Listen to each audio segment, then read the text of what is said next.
Stop the Week with Robert Robinson.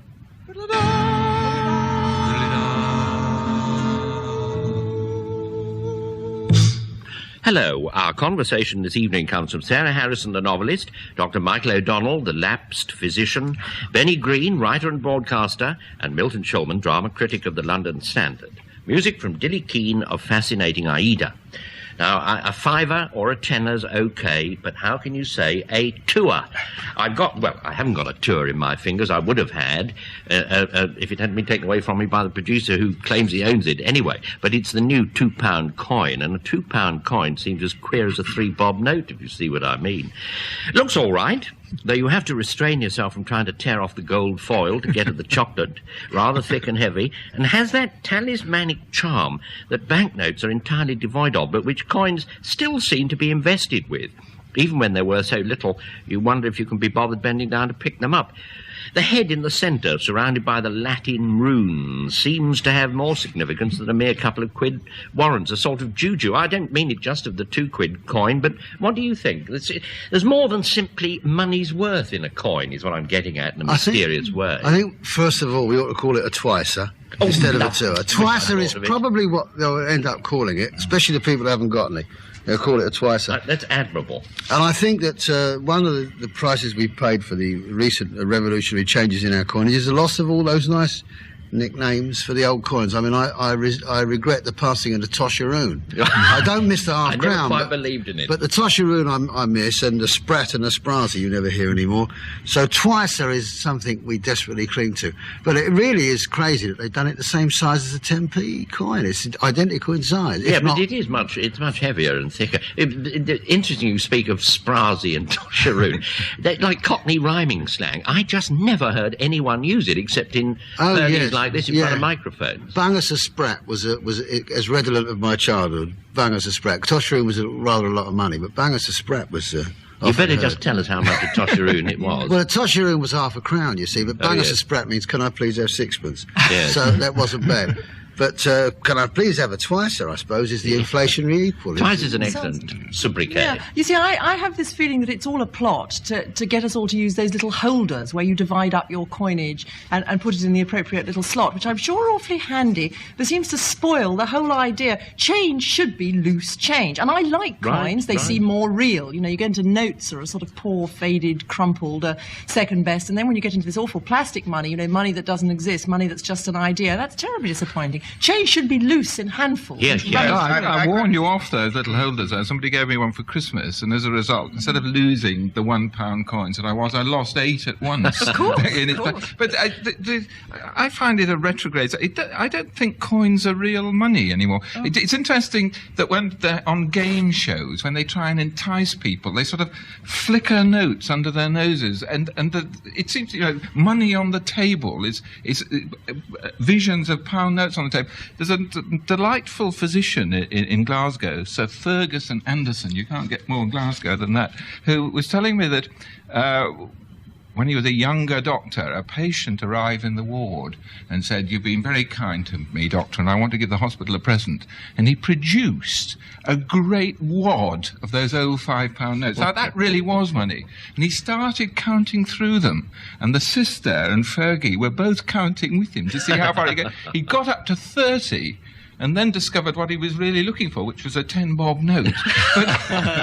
But it was the display of real wealth. Now, a handful of these... That's from Sprazi or Tosharoon. They're not real, are they? They're not legal currency anymore, legal tender anymore, those old white fivers, are they? Not for a long time. No. I found a £1 note today, and British Rail accepted it, which I thought was sporty. No, I think that I think Michael's quite right. I do think that there was a feeling of affluence of taking a big bundle of notes out of your hand. Big notes? Yeah, big notes. And taking them out and seeing somebody with a bundle of notes. That was true affluence.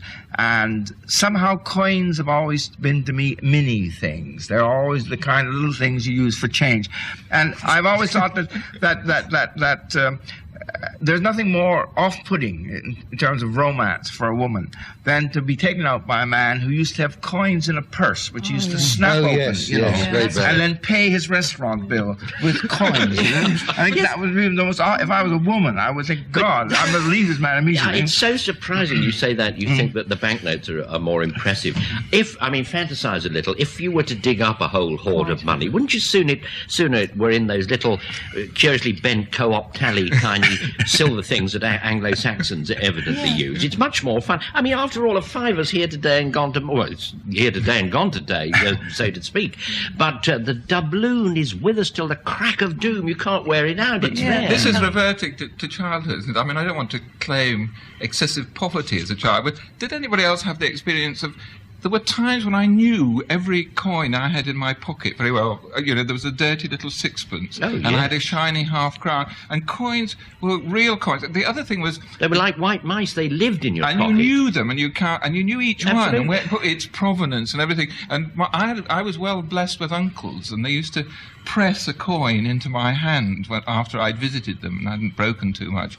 And the lovely thing was, you could tell by the feel of the coin what you'd got without being impolite. But isn't it certainly made you sort of proud to be British, rummaging through a jar full of coins from England and various other countries. I thought how well our dear Queen came out of it all, compared with all those platypuses and muscular discus throwers and plump dictators.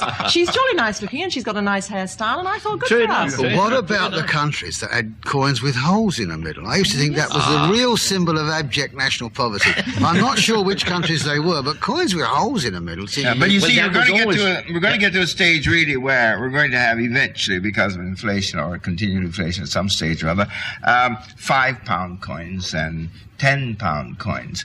And there is still, I find, a tremendous thrill of going into a shop and giving them a £20 note or a £50 note, which they then hold up to the light. And I've always wondered if they said to me, this is a phony, will you come and see the manager, please? And what I was supposed to be doing if I did have a fake £50 note. That's why they put the hole in the coin, of course. We'd be holding the £50 coin up to the light. Well, but you see, at least the coin with the hole in warned you it wasn't going to be worth much, but you were always, as a child, coming across foreign coins with big, long figures like 500 on them, and then, of course, being told that it really wasn't worth more than about a halfpenny or a penny or something. There was something not a million miles away from that Bernard Shaw apparently practiced. When he had small bills to pay, like a £2 bill, he would give them a cheque and say, don't cash it because my autograph is worth more than £2. So they were satisfied with the investment, and he got it for free. Well, let us turn aside for a moment from the coins and so on. I've got another little conundrum for you.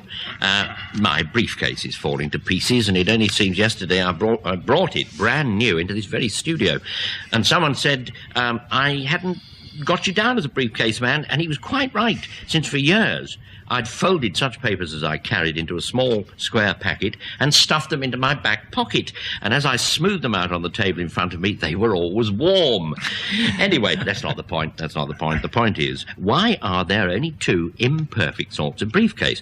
Namely, the horizontal and the vertical. And why, as a horizontal man, which means I must bring my knee up to support the thing whenever I want to get something out of it, why, as a horizontal man, do I suspect the vertical crowd of putting on airs, in that they actually seem to enjoy the design defect of their sort of satchel, delving into the thing with a wild, abstracted air, as though not being able to see what they want to pull out, put them in the Einstein or, the mad genius category. And notice also that the vertical briefcase is always scuffed at the corners, as though its owner wanted to be very sure you'd noticed it was strictly for use, not ornament, even though little more than the scent of banana sandwiches emerges. But I mustn't get defensive, I suppose. I really want to say there must be a better way of carrying papers, only I don't know what it is. Well, I found, after years of using the pocket technique, that when somebody gave me a little sort of briefcase thing, and one to hold under the arm, one to carry, there was a change of personality instantly. I did my shirt collar up and made sure the tie knot was straight, and I walked with a purposeful stride as if I was a tycoon. Right. There was a definite pretentiousness crept into my stride, and the moment I put the case down, it vanished again. And I found that to be a permanent condition. Now, I don't know why that is. I think that's very true, and I think that's true about briefcases, because I have a huge vertical one, which I've had for many years, and it is... You're like those old ladies who push supermarket trolleys around with all their... That's right. It's not always scuffed, but it's so disgustingly scuffed that when I turn in, I always have to make sure that I put my feet around the side. If I put it down in a pub or somewhere so nobody will see it, or if I hand it into a cloakroom, I always hand the proper side that isn't scuffed first. But the thing about a briefcase is that, as you say, it's part of your personality, but it also becomes part of your anatomy. And when you have been carrying it as much as I did, and for so long, first of all, I got tennis elbow, and I didn't realize that it was carrying this bloody briefcase You around. got tennis elbow from playing tennis? No, I got it from carrying a briefcase. Well, probably the combination of the two. And I found that not only when I eventually had to stop, I had to carry the thing in my left arm instead of my right arm. I then got to that position where I used to feel absolutely something missing from me when I went out in the street. I knew that there was something wrong. I used to actually take down the numbers of taxis just in case I had left the briefcase in the taxi so that I could phone and find out where I'd left it, But surely, saving Milton's presence, I mean, the sort of vertical loading briefcase, Milton, is a sort of genial eccentricity now. I mean, everybody's a horizontal loader now, aren't they? Pretty well, I And think, you always yes. sort of feel when you're sitting on an aeroplane and the person next to you sort of opens this beautiful, thin, very thin rectangular thing, that one of these days I really expect to see a complete little office in there with a secretary painting her fingernails and a coffee machine and an executive toy. And people talk about the world of work, and what is the other thing? The business community. And it's as if this thin, rectangular, soulless looking thing is your passport to that community. And when you pick it up, you immediately leave That's all right. your other human connections behind. I think that there's a correlation between, Sarah was saying, these neat horizontal boxes and people who have clean desks. The view that you are an efficient man and you can run a huge enterprise if your desk is free of paper every night. The last man I know had a free desk, swindled his company out of about £10,000. But nevertheless, this is the kind of myth that goes around, and I think these rather neat briefcases fit in with that myth. But luckily, Bob, you don't need the combination lock, do you? Because I think they're a very ingenious thing, because they exist surely for people who work in places like advertising agencies where they all turn up with the same briefcase. It must be great fun at the end of the meeting where they all pick up the cases and try to find their numbers on the locks. Now, you don't need that as an individual. No, but I was speaking to a friend, not from East Molesey, I think it's New Malden it was, and he was telling me, he said, have you ever thought that the combination lock on those horizontal briefcases, once you open it and just leave it there, you have announced the combination to one and all. And I never thought. I thought it was very it's not shrewd there for of it. security. It's really for identification. What about front loaders? I mean, you talk about horizontals and verticals. Yes. I mean, in medicine, the history of the doctor's bag in my lifetime has been the That must history come into it. of the National Health Service. I mean, my father, who was a Yorkshire GP, had a great big Gladstone bag into which everything went. There was syringes, forceps, copy of Dubliners by James Joyce, anything that he needed on a long night out went into the bag. Then it was replaced by a front loader where you put it looks like a horizontal one, but you stand it up, open the front, and there are drawers inside. And this was You mean when a change of underwear? this was when the new pills started coming in. You could have little collections of pills, and I got a front loader that had an attachment to it for putting in certificates as the paperwork started. And now the whole thing has changed. I saw a GP the other day doing his rounds, and all he carried was a sort of writing pad full of papers and a stethoscope on the top to announce his identity. Right, And that, from Gladstone bag to portfolio in But lifetime. you can buy one of the horizontals now with a computer in it, can't you? Okay. You open it up and the whole thing's a computer. Yeah. So I'm impressed by that. I don't know why. But the You know, there is expanding a- one that you speak of, I could see it as you spoke, as it opened. One of those trellis work arms that were in Film Fun would come out with a boxing glove on the end and give you one up the nose. But you know, Bob, there's a fine line, very fine line between briefcases and women's handbags.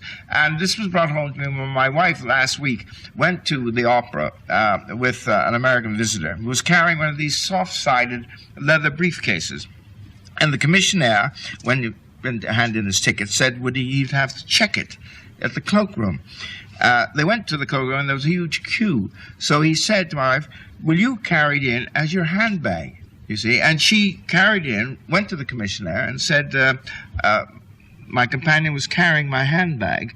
And he looked suspiciously at them and waved them in. And the relationship, oddly enough, between a briefcase and a handbag is getting finer and finer. And particularly the Americans, who've got these very, very lush, expensive forms of briefcase. I think there's a profound difference. Can you imagine the importance of being earnest? Lady Bracknell was saying, a briefcase. It would not be the same thing at all, would it? It wouldn't quite... Well said. Yeah. And also, I mean, no matter what goes into them, you may be saying that the contents are pretty much the same, but the point about a briefcase is it implies you're going to meet somebody else. The great thing about it, when you see people rushing about with their briefcases, is that somehow you feel that they are going, whether it's to Pekin or Potter's Bar, to have a free, frank and productive exchange of views with someone, to sit down and swap his paper for yours and all the rest of it. And that's what it means, the man of affairs. That's what it is. And women aren't good at briefcases at all. We haven't tackled, you see the one, the object in evidence before you. It's a cheap plastic one, because your real briefcase pro doesn't go in for being letting on he's captain of the second 11 by buying a leather one that's expensive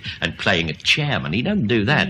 He buys one of these cheap ones. But when the locks start to go, when you were talking about your friends from Isha in the railway carriage, there is nothing so degrading than picking up one of these briefcases and it's not locked, or the locks have stopped working, and it all spills out in the Yorkie bar and the old eye ointment, and you're scrabbling about in a first-class carriage and you're terribly on view. Have you considered, my favourite hold-all of all time was an old Mac. I used to have very deep pockets that I used to stuff umbrellas, scarves, papers and everything, and used to be able to carry it. It was very handy because if it came on to rain you could put it on. But I gave it up because I reached an age where I suspected that people who carried old Macs were coming under surveillance from the police. But I think, Bob, you might just get away with it. Yeah, it's very interesting. Involved. It's very interesting that in this, the warnings that Americans are having about not coming here because of terrorism, they were told not to carry briefcases because this would immediately identify them as American businessmen, so that they were not allowed to carry briefcases. And it was very interesting in this debate, which I think sparked off this conversation about the civil service having spent something like £500,000 on... well, he didn't really, but let's just pretend... It was there in the background. It's going to spark it off now. It was there. It was lurking. Well, it was lurking. And the idea was that there were two kinds of briefcases. There were the cheap model, £7.36 for the lower level, not lower level civil servants, but lower level documents, and the £25.19 for the top level secret hush-hush documents. And you can see the Russian spies being concerned but which of these briefcases are going to steal? And the civil service saying, we're going to fool them, we're going to put these top secret documents in the £7.36 PVC model, and we'll be able to get away with it. I went and did some investigations during the week, and I've found that the real leather briefcase, you can get them for £170, £180. It's not a £7 job built. It's got very expensive. £180, I think, was a real leather briefcase. Now, that's an awful lot of money to pay for somewhere to put your sandwiches. Well, it is, and it's also a terribly worrying thing. I think that really confident people are the ones who carry their files and papers about in plastic carrier bags they get from the supermarket. I mean, they're really confident. I would think, if I did that I would be looking like the bumbling amateur that I quite often suppose myself to be. But equally, the other end of the thing, if I had one of these very expensive, richly grained antique leather, all that sort of thing, I would start to feel that perhaps that was the best thing about it, that anything inside couldn't possibly match the quality of the thing that was carrying that's the fun of it, really, not knowing what's in those cases. I mean, I have a son who's a great admirer of Benny. I mean, I hope Benny he wants to be as good a writer as I tell him Benny is. He started the same way as Benny, by having saxophone lessons. It's a very good way of getting a grip on grammar. He tells me that the saxophone case that he carries around can carry 12 bottles of brown ale, can carry all his mother's groceries that he wants. There was a very famous case in America. They asked a drunken guitarist called Eddie Condon the difference between a bugle and a trumpet and a cornet. and he said you could get more dirty shirts in a Cornick case, which is the same sort of thing. But you were talking before about identical cases, everybody carrying them. I just bring up the point, it's irrelevant really, except that I saw a very good movie once called What's Up, Doc, with Barbara Streisand, in which the entire plot hinges on 3 identical briefcases. Did you ever see that? One had secret plans, one had pebbles, and one had diamonds in it. And I hope it got better from then on. Well, as a matter of fact, it deteriorated. It started off well. Well, I said about the briefcase spilling open in the first class carriage. Well, it was even worse than that. This is literally the case. I left mine standing on a pavement in Swanage. Not East Mouldy, not New Malden, but Swanage. It's a true tale some weeks ago. And it was returned by the police, God bless them. But I thought then and continuously how glad I am not to have been standing by to hear their commentary as they went minutely through the contents to determine my address. I think it must be a poor old soul in a home, Fred. Carries all his worldly goods about with pencil sharpener for his little woods. Oh, and all those peppermints all covered in fluff. Even a compass in case he loses his way. Probably sleeping rough somewhere nearby. No, I was very pleased that I wasn't there when they found it, but I'm glad they did. Let's have a song. It bears delicately, lightly, deftly on all that we're going to talk about afterwards, and Dillie Keane calls it Love at the Talking Marathon.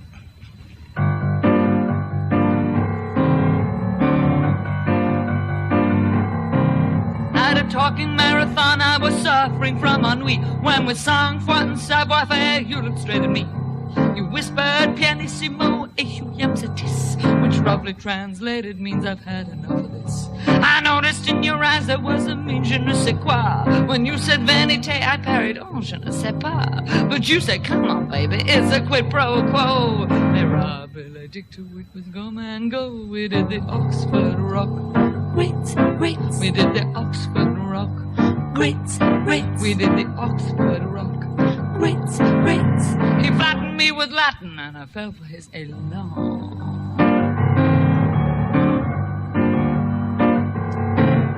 He asked me to the disco where we danced the pas de deux. I looked éclaté, but I was out of my milieu. He kissed me on the shoulder and I felt a small frisson, but I said, Festina lente, honey, what's going on? He said, listen, sugar, let's have a rendezvous. I'm just a homo sapiens who wants to be with you. I dug his machismo and his modus operandi, so we went off together, cause I was feeling randy. We did the Oxford Rock. Ooh, gallimos. We did the Oxford Rock. Ooh, quelque chose. We did the Oxford Rock. Yeah, bubble prize. He was murmuring in German, and I fell for his élan.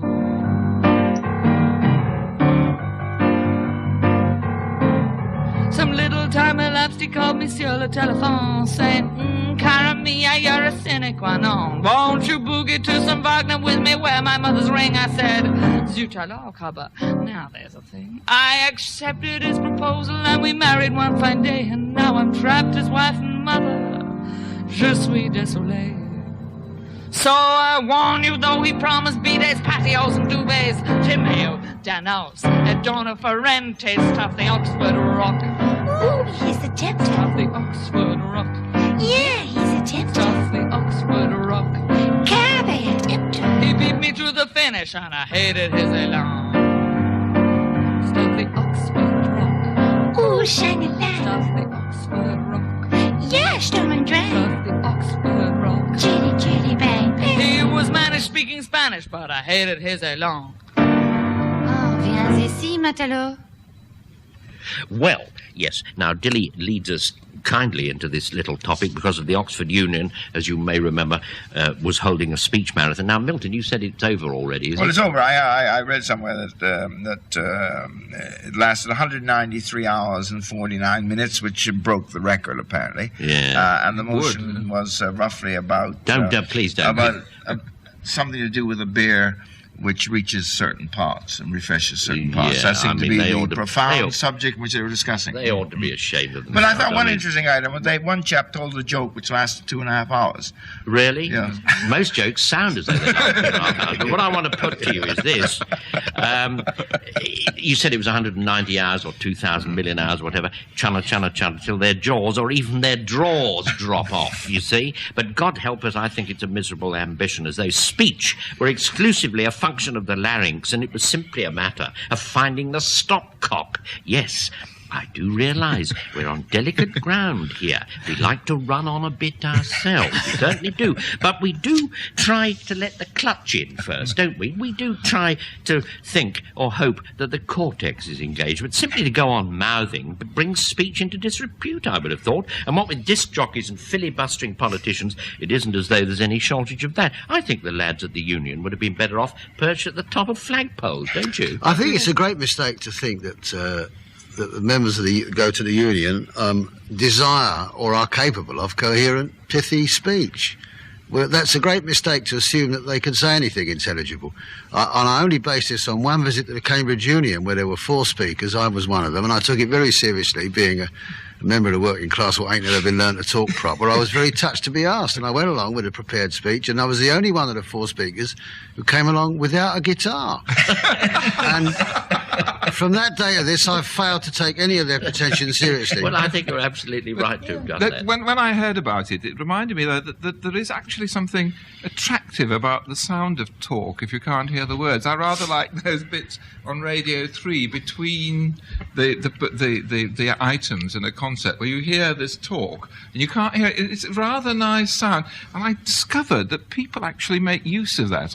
I've been a great committee watcher, medical committee watcher for a long time, and I decided the good committee men literally make the right noises. They get away with it because they bore everybody else, even themselves occasionally, but they're making the right sound so nobody's listening to what they say. And I heard one of them saying, for instance, literally said, "Of course, I'm just talking out loud," he said. And people nodded as though they were in the presence of profundity. And I remember a South African minister who was fired giving a press conference saying, complaining that his sacking was part of a plot to get rid of him. People looked at him. I mean, they just make the right It's the very sort of noise. death of communication, isn't it? The very death. And it's awful to sort of give property values to talking, isn't it? It's rather like one of the reasons I vaguely disapprove of Scrabble, although I play it, is that it gives sort of values to words of a different kind. But there are lots of people who approach ordinary conversation in the sense of never mind the quality, feel the width. I mean, you know, there's people where just in the ordinary course of little chit-chat, you say something like, "And would you know what the best way is to get to Chippenham or whatever?"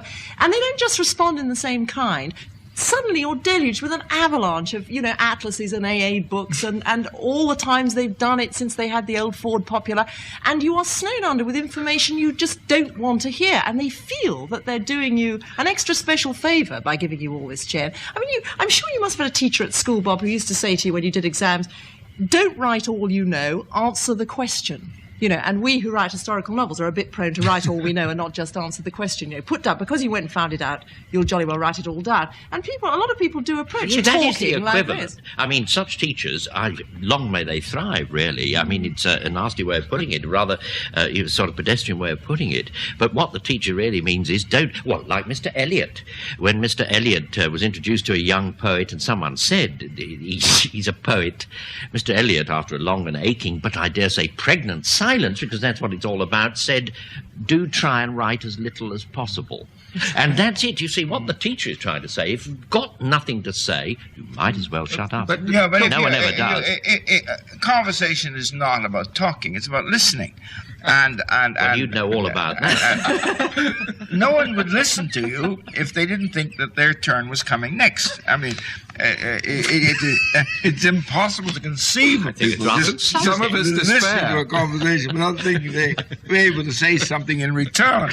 And I always find that when women claim, for instance, that they are always excited and moved by What you have to say. exciting people, and men who talk or men who make them laugh. They always say this. Spellbinder. They always say, "Men who make me laugh." I always fall in love with a man who makes me laugh.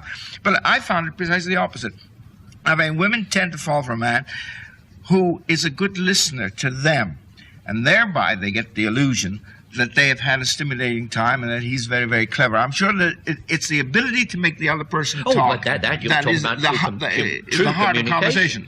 Whether you listen or whether you speak, it's true communication you're describing. What we're talking about is the death of it, the subversion of it. Well, I think that, you know, the man that struck the greatest blow against ordinary talk was that. Remember Stanley Unwin? Yes. He could talk for hours without actually saying anything at all, which I think was a marvellous achievement and a great satiric comment on a lot of rubbish. But you see, the thing there, Benny, is it was a party trick, but it wasn't trying to pass itself off as anything else. He knew it was a party trick. We knew that it ran at, what shall I say, tangentially to language and communication in general, and it was interesting to see him turn this kind of somersault. But these blockheads at the Oxford Union are really pretending that what isn't communication actually is. Now, what I was trying to say for the last minute or two is that I'm quite interested in techniques for stopping people talking. I did actually. You weren't very successful the last couple of minutes. Let me, because this is a program that people turn to for useful advice. I came across a marvellous technique recently. There's a surgeon in Dublin called Bill O'Connell who went on a visit to Rome and had a private audience with the Pope, and there was a lot of publicity about it. When he got back to Dublin, he went to have his hair cut, and he had a garrulous barber. And Bill, who's quite a good talker himself, just couldn't say anything. This man went on, "Oh, Mr. O'Connell, the papers have been full of you. You must have been wonderful to see His Holiness. And what exactly did the Pope say to you?" And Bill leapt in and said, "He just said to me one thing. Where did you get that bloody awful haircut?" It was, I think it was Calvin Coolidge, that taciturn American president, who said that if you don't say anything, you won't be called upon to repeat it. And I think that there is a great deal of wisdom in that remark. But it's very interesting. Good conversation, as we know on this program, should have no winners or losers. It's very important that you don't try to score points in good conversation. I've never heard anyone try and do that in the whole of the time I've been associated with. That's a debate, you see. If you're debating, you score points. Yeah, but if you're right, talking, absolutely. you're not particularly interested. You're either conveying information or receiving information. Now, and debating, that's the height of a good conversation. You bring me on to a point I hope someone would make about debating. I view with some reserve the awarding of solemn things like that Mace the Observer newspaper presents to young people who have, as it were, got the better of the other team, but encouraging the young in what I think of as mere debate, tricks of persuasion. I think something's being devalued there. Well, argument isn't a conjuring trick, Sarah. People who sort of stand up on their hind legs and speak in front of an audience, and we all know there are certain laws that have to be abided by. You've probably been told how many minutes to go on for, and you've decided what points you're going to make and so on. But to kill it stone dead, I mean, some people actually sort of take their watch off before they can turn the tumbler upside down, fold the watch and put it down. And they are, before they've even started, announcing that what they have to say is just a product cut back or expanded, inflated to fill a certain amount of time. Now, the absolute opposite of that, I once was sort of on the bill, as it were, with Arthur Marshall, who was addressing a crowd who were becoming restive for their second glass of wine, and who had been wonderful. I mean, they loved him, but after a little while, he suddenly sort of pushed the microphone aside and leant forward and said, "Courage, ladies, only 5 minutes more."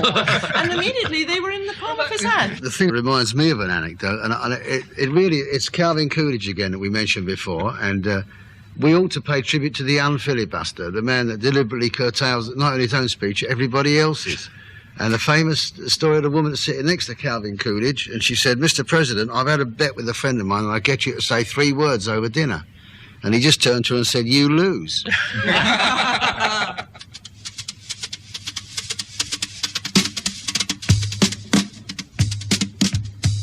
Sarah Harrison, Benny Green, Dr. Michael O'Donnell and Milton Shulman were Stopping the Week with Robert Robinson. Dillie Keane of Fascinating Aida provided the musical interlude, and the programme was produced by Mike Hollingworth.